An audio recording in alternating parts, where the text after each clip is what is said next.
Hello, and welcome to Jaeger, your one-stop shop for high-quality game reviews.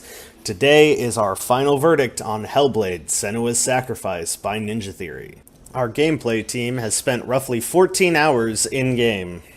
Hellblade is a very interesting game, and it attempted to do some things that arguably have not been attempted in games before, or at least not quite on this scale. Without spoiling anything, Hellblade: Senua's Sacrifice is about the internal struggle of someone with severe mental problems, specifically psychosis, basically delusions and schizophrenia and things like that. And throughout the game, you play as Senua and attempt to uncover things in her past and overcome her fears and struggles and try to restore the soul of her fallen love, Dillion. The experience is a harrowing one, and it's very unnerving as a player.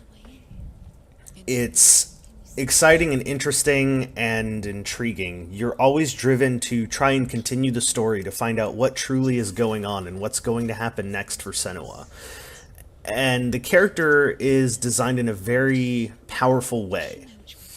So we're going to deviate a little bit from our past final verdicts, and if you're interested in a lot of the gameplay and plot and other things like that, and how that plays out, I would highly recommend you go and watch our deep dive. But we're going to go over what makes this game good, and then we're going to go over what makes this game maybe have some problems, and then we'll kind of summarize at the end. So what makes Hellblade: Senua's Sacrifice good?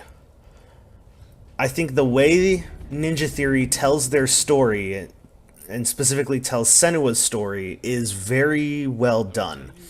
Straight off from the beginning, you have this very interesting and beautifully crafted landscape and this intricate integration of different cultures meshing together to create the world around you. Not only that, but the way information is presented to you through voices in Senua's head, this is very characteristic of the prime feature of the game, that being Senua's mental instability. So the way the story is told and presented to you is one of the things that makes this game good. In fact, I think it's the strongest argument for the game. The innovation of putting yourself in the mindset of someone whose mind is clearly unstable is well done throughout the game. I think the puzzle aspect of the game is fairly intriguing and utilizes the three-dimensional world very effectively. It's creative, and I thought it was clever. I don't think I've ever seen puzzles done quite that way before. I thought that was quite an impressive feat to complete. Especially because having something like that in the game can lend itself to becoming too much of a hassle for players, but outside of one or two times, mostly when I was learning how the puzzles worked, did I get frustrated with them. Otherwise, I was able to manipulate the world in a way that I needed to in order to progress, and it was quite cool to see that essentially I created my own solution instead of finding a solution that was in-game.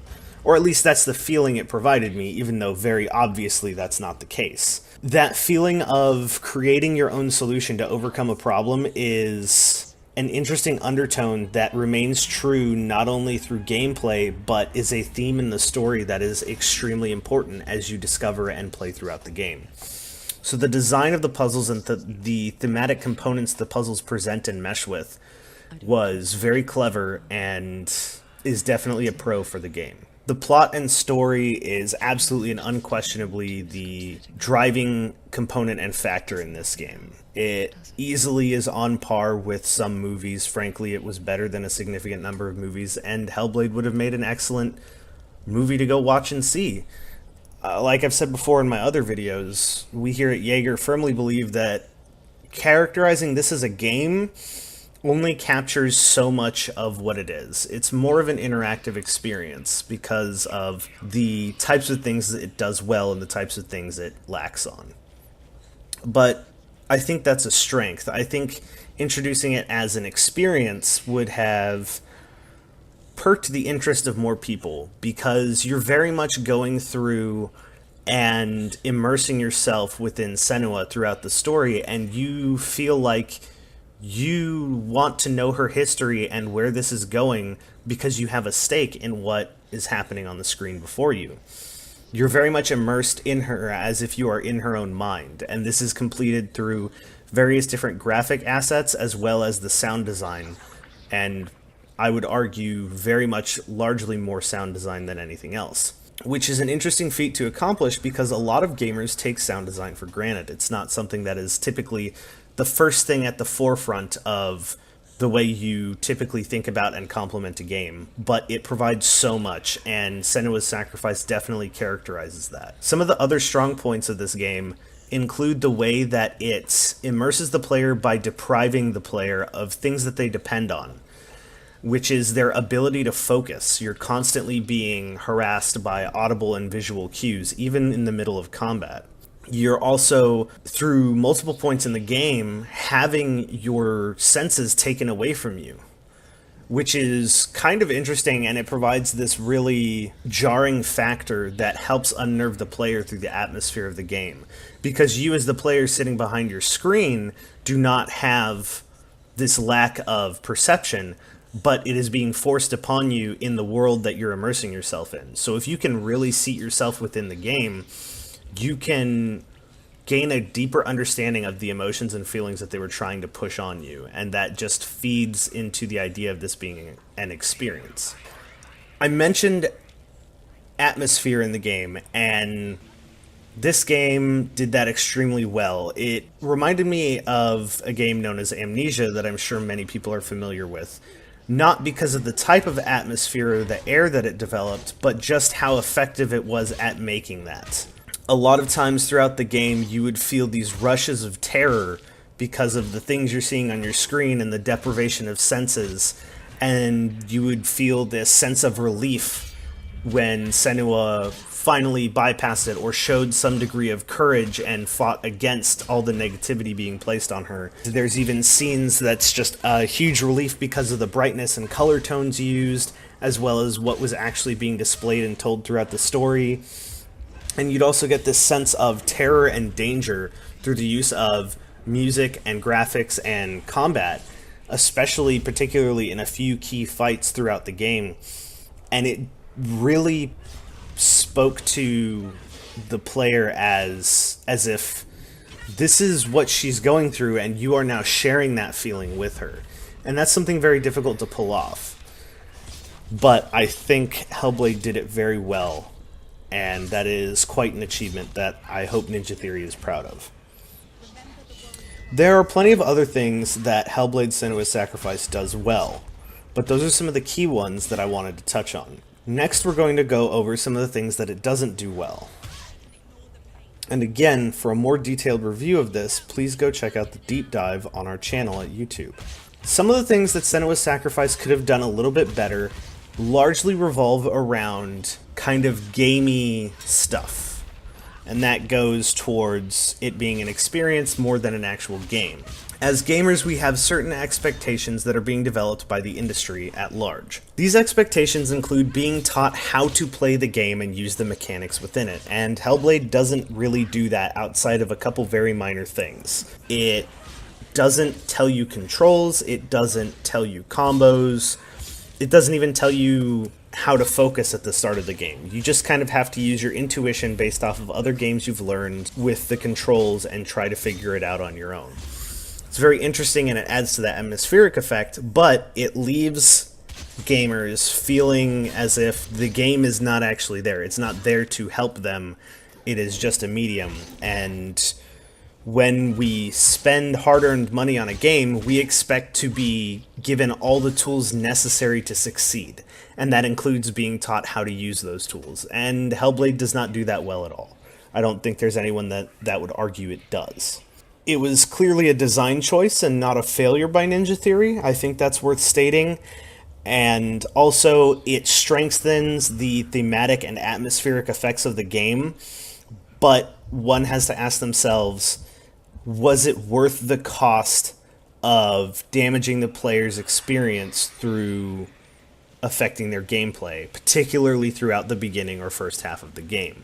And that's on an individual basis. Some people are going to be okay with that, and some people are going to have some serious problems with that and damage their view of the game for it. So that's something you'll have to decide on your own, but it's important to know that it's there. Another thing that the game could have done a little bit better, we feel here at Jaeger, on is prioritization of multiple things.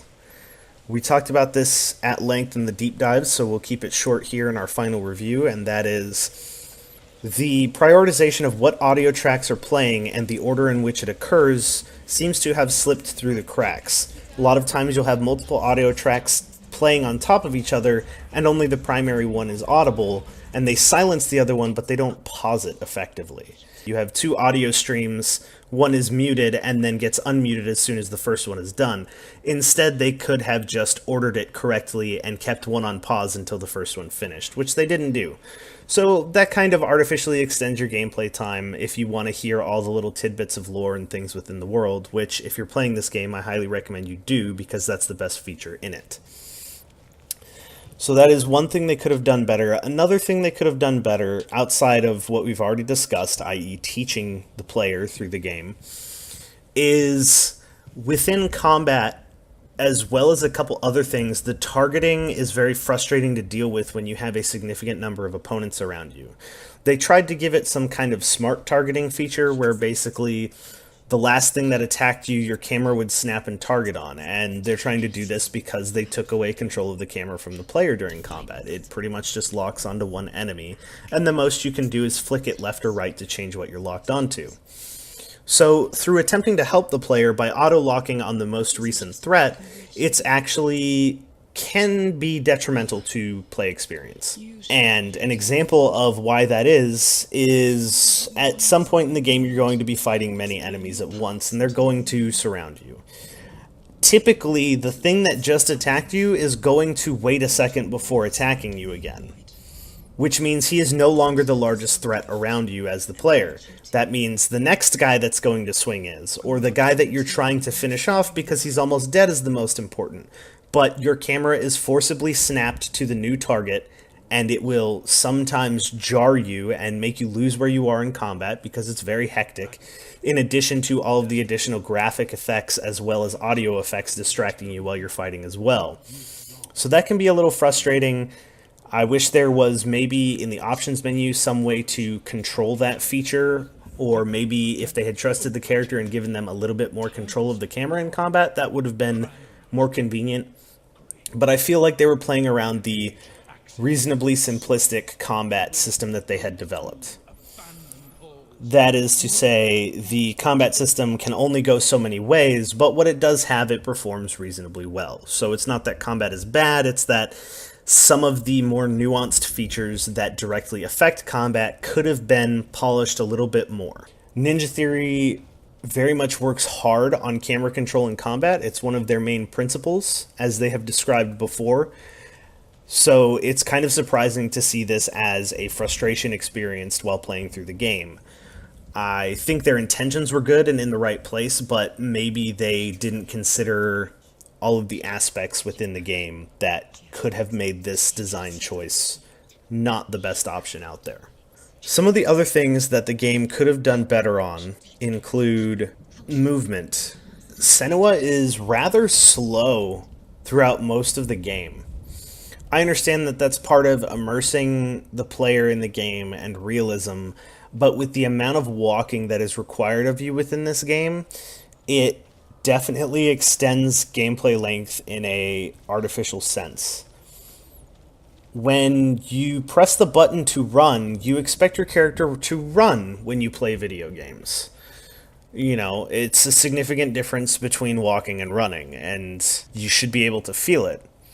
In this game, it's a walk or a light saunter, essentially, which admittedly is closer to realism. You're not going to be sprinting at your top speed everywhere you go. But again, that's more of a gameism, and players expect to be able to have a top speed that's reasonable and can get them through a game reasonably quickly, especially when there's a lot of travel time involved. Unfortunately, The fastest Senua moves are when she's in combat, there are a couple of things she can do. Frankly, even in combat, when you're trying to reposition, she moves extremely slowly, at approximately her walking speed. This feels hampering to the player from a gameplay perspective. You don't feel agile, even though a lot of the moves she does, particularly in combat, are very agile. You don't feel like you have the freedom to move around and explore the world within a reasonable amount of time. You feel like, well, if I want to go explore this side path, because Senua is so slow, it's probably going to kill another 5 minutes, even though there's not much down there. It's a little frustrating. It's kind of, you sit there and go, really? This is a detracting factor in making me explore the world. Granted, you're very much aware that the game is shorter, but that's still something to consider, is the rate at which you move actually directly impacts your desire to go explore all the nooks and crannies of the game. And because she moves so slowly, even while running, quote unquote, it kind of makes you just want to go on the straight path because you know it's going to take you a little while to get from A to B anyway. So I think maybe increasing the speed of that could have been a little bit gamey, but helpful throughout the game experience. Otherwise, I think the game sets out to do what it wants to do. The game wasn't advertised and certainly isn't designed to be all about the combat, and it certainly isn't. There's not a massive amount of combat through a reasonable portion of the game, and the combat that is there is overwhelming at times, and it makes you feel like you don't have the tools to complete what you want to do. So combat is definitely not a selling point for the game. I'm not afraid to say that. However, the plot and story and the presentation of the world around you is very interesting and intriguing, and the puzzles aren't half bad. So, if you like puzzles and you like being immersed in a world and driven by a story full of mystery and intrigue that you slowly uncover through playing the game, with a fairly acceptable resolution at the end of it all, then Senua's Sacrifice is a good game for you to pick up. Especially for only $30, you get a very high quality package for that. If you are interested in hack and slash combat and want that to be crisp, clean, and the main selling point of the game, and you're not particularly concerned about plot or anything like that, or you get frustrated by puzzles or gimmicky mechanics in a game at periodic intervals, then you might want to reconsider Hellblade, or at least wait for it to go on sale. And that kind of gives us our summary. So basically, if you're into plot and story-driven games with lots of lore and interesting tidbits and creative character design and don't mind some puzzles and combat, then Hellblade is for you. If you are adverse to puzzles or you don't generally care about plot and story and you live for the combat within a game, Hellblade may not be for you quite as much. It's still an excellent game that is worth experiencing, but it's not going to hit that kind of audience. And frankly, if you're not into it for the story, it's not worth your $30. If you're very interested in story and character development, it will be worth your $30. That pretty much covers our final verdict on Hellblade: Senua's Sacrifice. It's a crisp, clean game, but it's only going to hit about half of a player audience. It lets down on a couple key gaming factors, but it is an excellent piece of story, and it provides a very interesting character and story arc development. So, all of that having been said, this has been Jaeger. Hope you've enjoyed our final verdict on Hellblade: Senua's Sacrifice from Ninja Theory, and we'll see you online soon.